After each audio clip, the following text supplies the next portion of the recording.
বিস্তীর্ণ এলাকায় আবাদ হচ্ছে পেঁয়াজ, কেউ সার দিচ্ছেন, কেউ বা জমিতে আগাছা পরিষ্কার করছেন। পেঁয়াজের ভরা মৌসুমে কুষ্টিয়ার কুমারখালীতে দেখা দিয়েছে সার সংকট। কৃষক বলছেন প্রথম সেচ পর্যন্ত সার মিললেও দ্বিতীয় সেচের সময় কোথাও মিলছে না। এদিকে সার সংকটে অনেক ফসল বিপন্ন হওয়া শুরু করেছে। সঠিক সময়ে খেতে সার না দিতে পারলে ফলন বিপর্যয়ের আশঙ্কা চাষিদের। একই সঙ্গে সরকার নির্ধারিত মূল্যে বিক্রি না হয় অনেক এলাকায় উচ্চ মূল্যে সার কিনতে হচ্ছে তাদের। এতে দেখা দিয়েছে উৎপাদন খরচ বাড়ার আশঙ্কা। সার না দিয়ে পানি দিয়ে কোনো লাভ হবে না।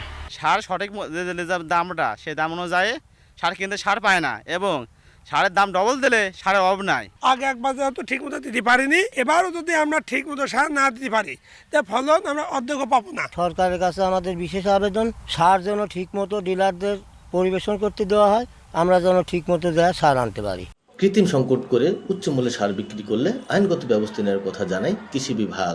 সার সংক্রান্ত বিষয়ে কোনো ডিলার বা কোনো খুচরা ব্যবসায়ী সার বিষয়ে কোনো অনিয়ম বা দুর্নীতির সাথে সম্পৃক্ত থাকে, তাহলে আমরা আইনগত তাকে যদি জরিমানার আওতায় নিয়ে আসতে পারবো, অথবা তাদের ডিলারশিপ বাদ দেওয়ার একটা প্রসিডিউরের মাধ্যমে আমরা নিয়ে আসতে পারবো। কৃষি বিভাগের তথ্য মতে কুষ্টিয়ার কুমারখালীতে চলতি মৌসুমে ৫,১০০ হেক্টর জমিতে পেঁয়াজ আবাদ হচ্ছে।